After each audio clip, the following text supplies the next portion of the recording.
Oh dear, it's a bit dark, isn't it? Might have to actually invest in the production value of this now. Do I need a ring light? Actually, bear with me. Book light. Let's see if... Just rolled over my toe. Let's see if this will work.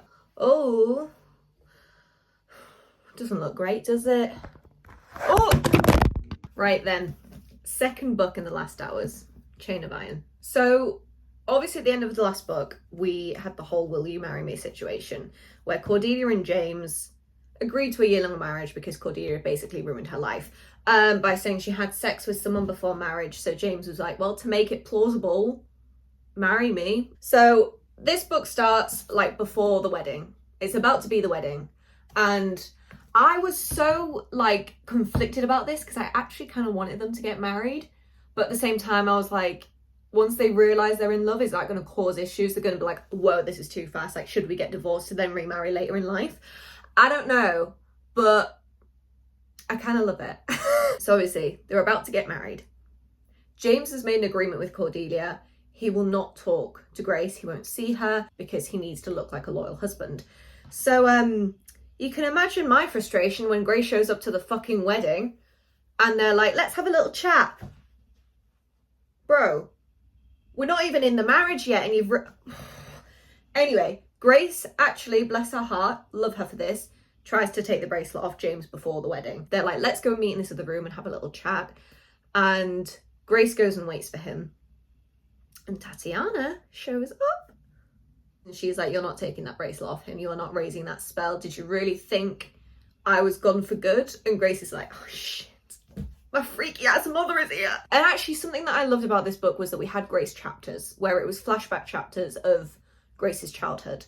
And I actually really love that because I think we start to understand Grace a lot more and the reasons for stuff that she did. And I just think it allowed me to sympathise with Grace quite a bit, actually. The wedding happens. I kind of loved it. I kind of didn't. I don't know how to feel because it's like, I'm so happy they're married. But at the same time, it's so heartbreaking because they don't know they love each other. Well, obviously Cordelia knows she loves James, but she doesn't know James loves her back, and James doesn't even know he loves her back. It's like, it's awful. And then they go and live together, which obviously we knew was going to happen, but I don't think I actually took into account that we were then going to get a close proximity trope. And I don't think Cordelia took that into account either, because this whole like chapter, she was like, oh my God, are we going to have like an actual wedding night? Bless her heart. Bless her heart. Obviously, they get to the house and we realise James has made all of the decisions with Cordelia in mind about how he's decorated this house. Like, there is no bit of Grace in any of that decision. He's just gone, right, this is what Cordelia would like, so this is what I'm going to put in the house. Even though this house is meant to be Cordelia's for a year before they get divorced, he marries Grace and Grace moves in. And he's clearly not thinking about that far in the future. He's just thinking about, I'm marrying Cordelia. I'm making the house look good for Cordelia. How fucking blind could he be? I know he was spelled, but come on, man. Anyway, as I was saying, Cordelia was like, we could be having like an actual wedding night, you know? And then he's like, let me show you to your room. And she's like, ugh. But the bit where, oh my God, where she's like obviously struggling to get her corset off because the maids have to believe that they're in a marriage. So she's like, technically James would have to take the corset off because if they were having an actual wedding night. So she goes to James's room and she's like, you're going to need to do it. Obviously, we later find out that in that moment when James is taking off her corset, he was having horny thoughts. And it annoyed me because there were so many times where he was like, I'm going to take the bracelet off. And then his attention would direct somewhere else. And I know it was the bracelet spell, but every fucking time when he was like, oh, I'm going to take the bracelet off, and then something happened, I was like, can we not, please? Anyway, in this book, we also start to see Lucy and Grace working together, which I actually kind of loved because obviously they both love Jessie. And I don't like when there's like a conflict between like the girlfriend and like the sibling. I just don't like it. It's icky. But as I was saying, like in this book, we see Grace's point of view and we realise that she is actually not a good person, but she's not a bad person. She was just sort of taught to be like this by her mother, and she just wanted approval, and it led her down the wrong road. So I kind of love to see that she has not a friend in Lucy, but they work together and they have this understanding. They're like, we're going to save Jessie together. But anyway, obviously through all of this as well, Lucy and Jessie's relationship starts to develop. They've kind of like had moments in the last book where you're like, okay, so they're going to be a thing. But they've never like confessed anything. I can't remember actually, but I don't think they've ever confessed anything up to this point. Now let me read an extract to you. We're going to get the receipts out here. So, as we know, Lucy is a little writer. She loves writing her books, and she writes about Cordelia all the time. This part of the book broke me. I won't lie. It was, 154 pages in, and I wanted to throw the book through the fucking wall. This is what Jessie reads from the book. The brave Lucinda clasped her hands before her. Did her eyes deceive her? But no, it was indeed her beloved Sir Jethro. I wonder who Jethro could be. Oh my god, and then obviously it's like, my darling, you're alive, she cried. He clasped her face between his cold hands. I'm not alive, I'm a ghost, and only you can see me. I think that's happened somewhere before, you know. I'm starting to see things adding up here, yeah? It does not matter, cried Lucinda, alive or dead. I love you still. We know what she did. We know what she did. She admitted her feelings to Jessie through her writing. That's what she did. That is what she did. And then obviously Lucy takes the book and she's like, stop reading. And for some fucking reason, Jessie's like, you're mocking me. Bro, did you read the same thing I read? What do you want about? You're mocking me. What? She literally's like, I love you. And he's like, you're mocking me. So they have this little argument, right? And then we get to this Jessie monologue. Let me just read it. When I'm with you, I imagine that my heart is beating, though it has not beaten for 7 years. You give me so much and I can give you nothing at all. I told myself you felt nothing for me any more than you would for a portrait or a photograph of someone who had once lived and breathed. If I told myself lies, then this is my fault, all of it, and I must put an end to it. So we all know what that means, right? Like, he's literally just said, I always loved you, but I thought you couldn't feel that for me. And now I'm going to have to put an end to that.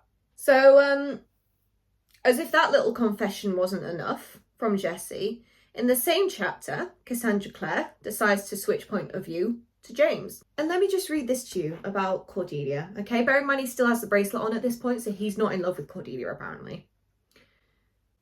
He recalled when he was a boy and the whole family had gathered in the drawing room, seeing an expression on his father's face that James always thought of as the quiet look. Will's blue gaze would travel over his wife. Sorry, also, I just love that we get, like, Will and Tessa content as well. Love. Anyway, tracing every line of her as if he were memorising her all over again. And then his children, and a look of happiness that was sharp and gentle at the same time, would come over his face. James knew now what his father had been thinking when he got the quiet look. It was the same thought he had had in the study at night, watching the light of the fire pass through Cordelia's unbound red hair, listening to her laugh, seeing the graceful movements of her hands in the warm lamplight. How do I live in this moment forever and not let it go? You're in love with her. Just see. Why don't you just see that? Would it be like that with Grace when they were married? James wondered. He had never felt comfortable around Grace as he did around Cordelia. Perhaps that was the difference between love and friendship. Friendship was more easy, more relaxed. No! No. And then we get this entire paragraph of description about Cordelia from James, his friend, right? Where he's like, oh, every single piece of her is beautiful. And he describes everything in detail about his friend. Then a sharp pain twinged behind his eyes. He'd been having bad headaches lately, maybe due to a lack of sleep. No, it's the bracelet, bro, okay? It's the bracelet. Every time you look at Cordelia or think of her, you feel pain. Because you're under a spell. I can't do this book anymore. I'm done. Anyway, I digress. The big bad in this book turns out to be Belial. I can't remember how I said his name in the last video. It's going to change up a bit. Belial?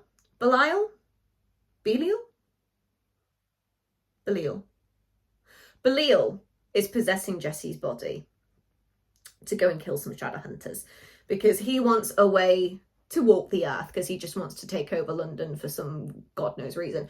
And he's realised that James is not willing to give up his body. Can't blame the guy. So his backup plan was always Jesse. He had an anchor put in Jesse. So when he died, the body stayed preserved, and Belial had the opportunity to possess the body. And he's basically killing Shadowhunters to take their runes so that he can become a vessel for Belial to walk the earth in. Kind of traumatic for Jesse, can't lie. Also, I'd just like to add, Tatiana helped Belial do this. Mother of the Year. So obviously all these murders keep happening, and Cordelia, bless her heart, her father gets killed after he begged James for money. So I kind of failed to feel sorry for him, if I'm honest. We also, in the first book and this book and the third book, we see poor Matthew's problems with alcohol. And he tells Cordelia sort of what is the cause of that. And it's because Alistair's bullying caused Matthew basically to poison his mother and kill her unborn child. That's traumatic to go through, if I'm honest. But anyway, obviously he tells Cordelia about it. They form this bond and they understand each other in this way. But Matthew is also like, by the way, I know you're in love with James. He's told her about what's happened with him. They have this understanding. They're both in pain.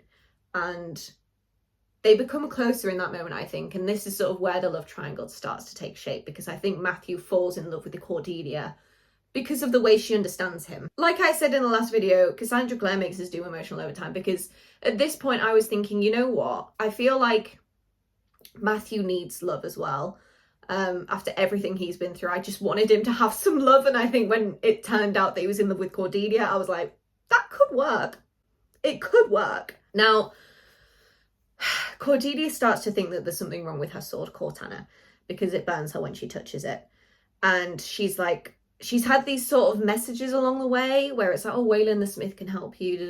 Waylon the Smith still exists. So she's like, let's go find him. So she and Matthew go to find Waylon the Smith.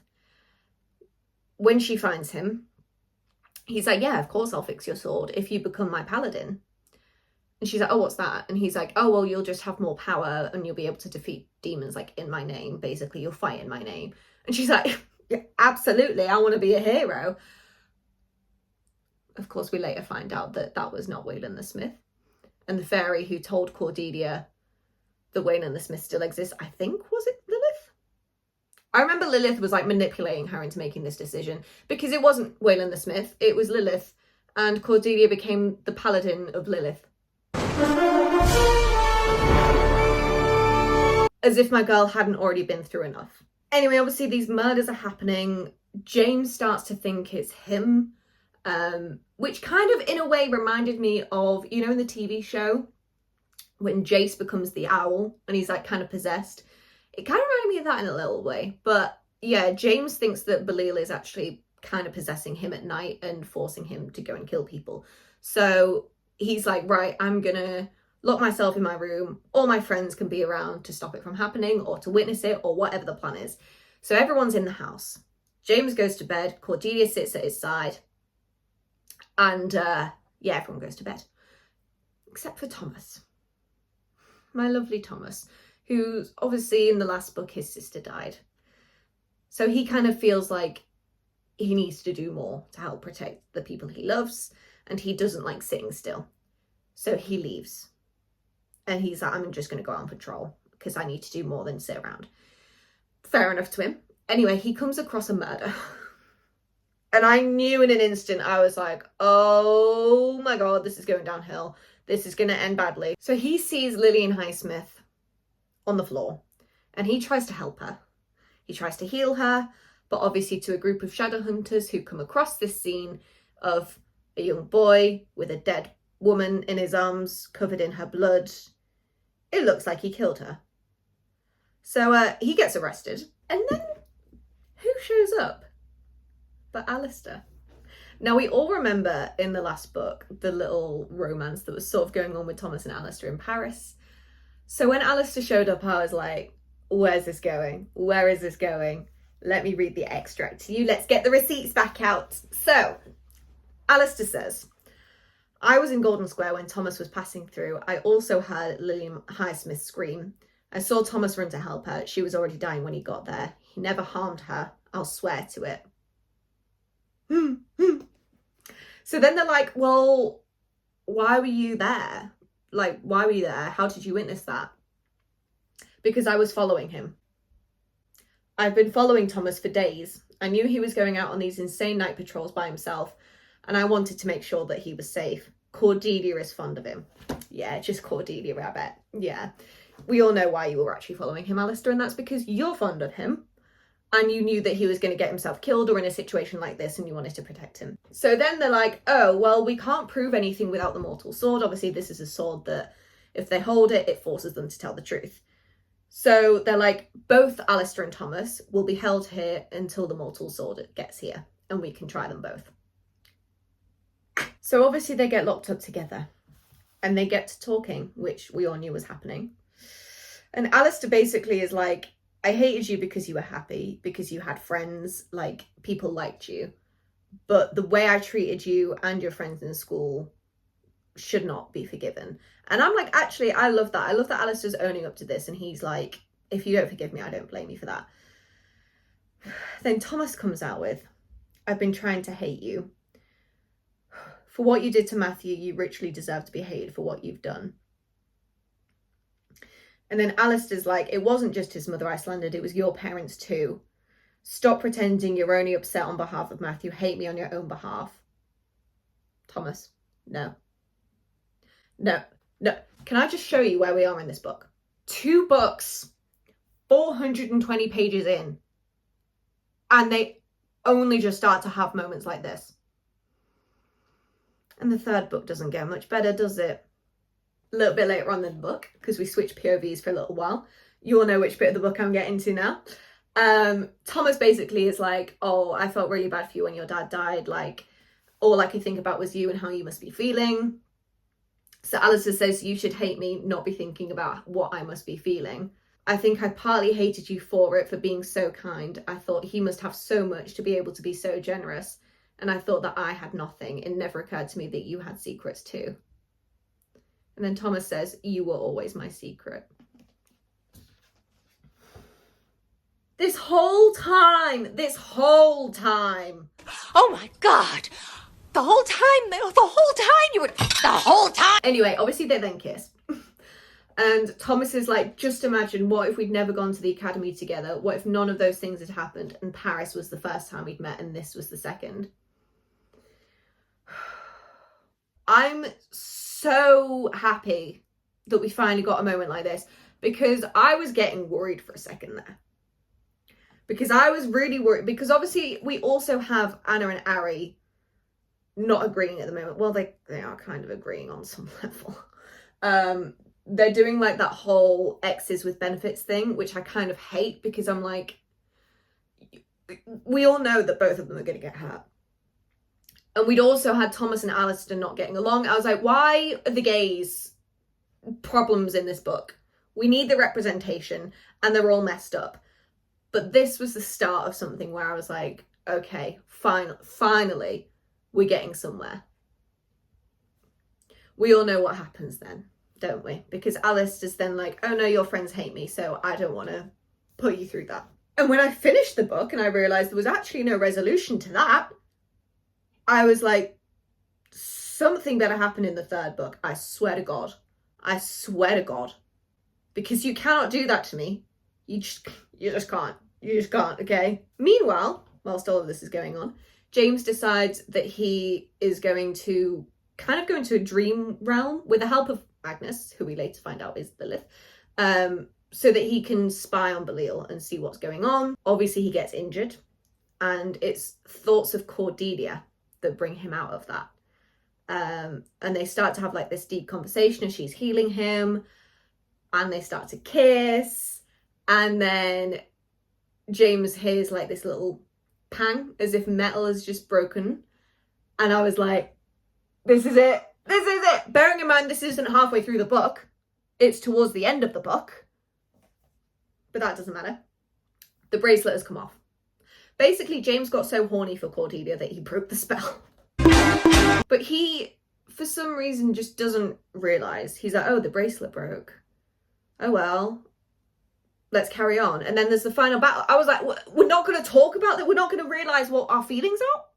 So yeah, there's the final battle. And there's this big attack on the Institute whilst Belial attempts to murder Charles, who is obviously Matthew's brother, even though he's a dickhead.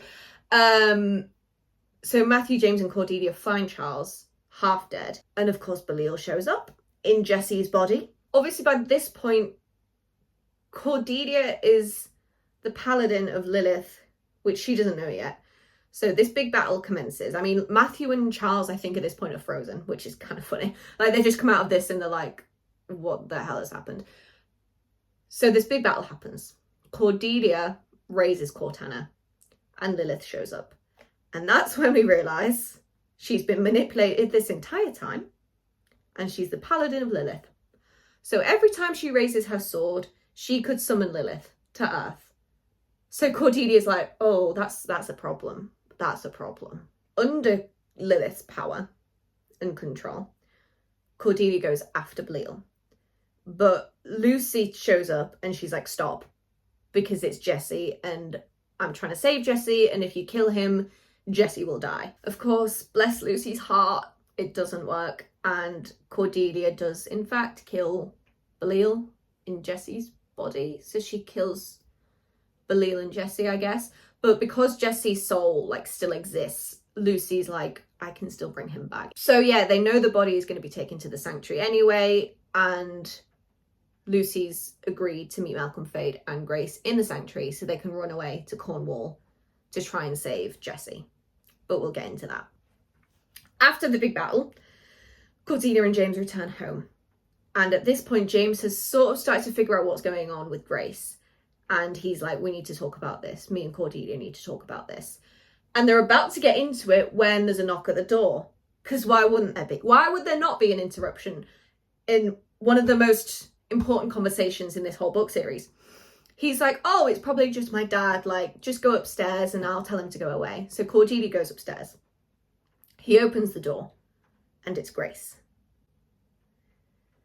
He's stronger than me, because if it was me and Grace showed up at the door and I knew that this whole time she'd been controlling me and I guess kissing me without my actual consent, you know? Anyway, so she's like trying to control him and he's like, oh, I can lure her into the house so that she confesses and we can get a silent brother here to arrest her. So he pretends to be in love with her. Of course, we later find out that Cordelia witnessed that. She saw them embracing and she was like, oh, he's still in love with Grace, and runs away. I'm at my wit's end with this book. So what Cordelia doesn't see is James saying to Grace, I know you spelled me, confess, and she confesses everything, and then he calls a silent brother to come and arrest her, because to be fair to Grace, she's like, yeah, I'm doing a bad thing.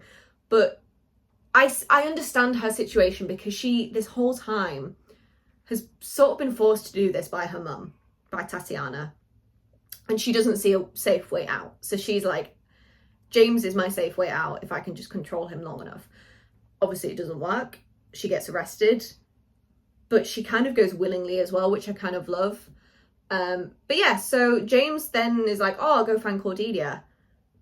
Obviously realizes that she's left, so he tracks her to Matthew's flat. And obviously then what we read is Cordelia showing up at Matthew's flat, and he admits he's in love with her, and she's like, well, I'm miserable because I'm in love with James. And they're like, we're both miserable. We realise Matthew has also planned to leave London. He's planned to go to Paris to get away from his feelings for Cordelia, basically, and the pain it causes him. So he's like, come with me. Let's run away from our problems, basically, and we'll just have a good time and cheer each other up. And he promises that he won't drink whilst they're in Paris. And I have to give it to him. Like, he really tries. And I think he's so in love with Cordelia. But at the same time, I don't know that it is love. I think it's not dependence, but in a way he thinks that Cordelia is the only person who understands him, because she's the only person that knows his full story. And I think in a way he's latched on to that.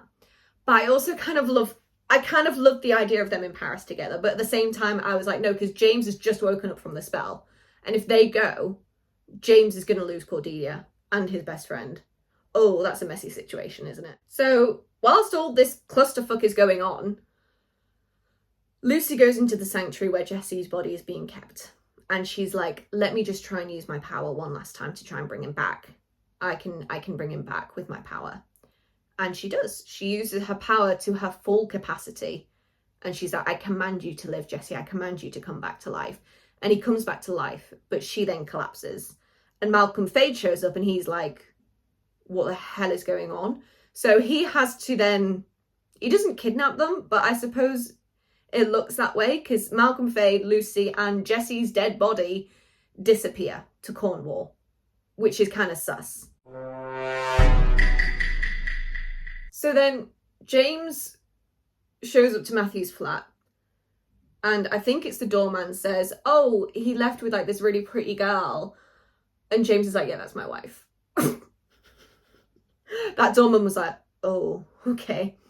So James follows them to the train station and he sees Cordelia and Matthew boarding the train to Paris, and he's about to run after them when his dad grabs his arm. And Willa's like, oh, your sister's missing. You need to help us find her. I was like, Lucy, you could not have picked a worse time. You could not. Oh my God. So James then is like, oh, I'm just going to go tell Cordelia and Matthew then that we've got to leave.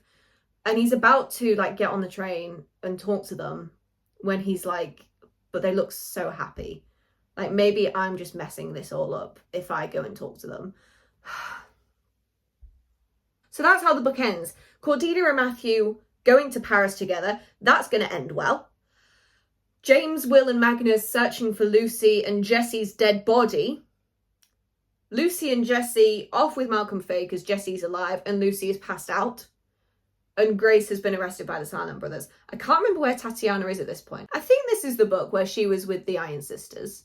Basically, the end of this book is just a massive clusterfuck of issues. So we'll get on to the next book next week. So yeah, that's Chain of Iron for you. We'll get into Chain of Thorns next week, I guess. Because that was even worse for me emotionally. It really was. Also, it's getting so dark. That's how long I've been ranting about this book.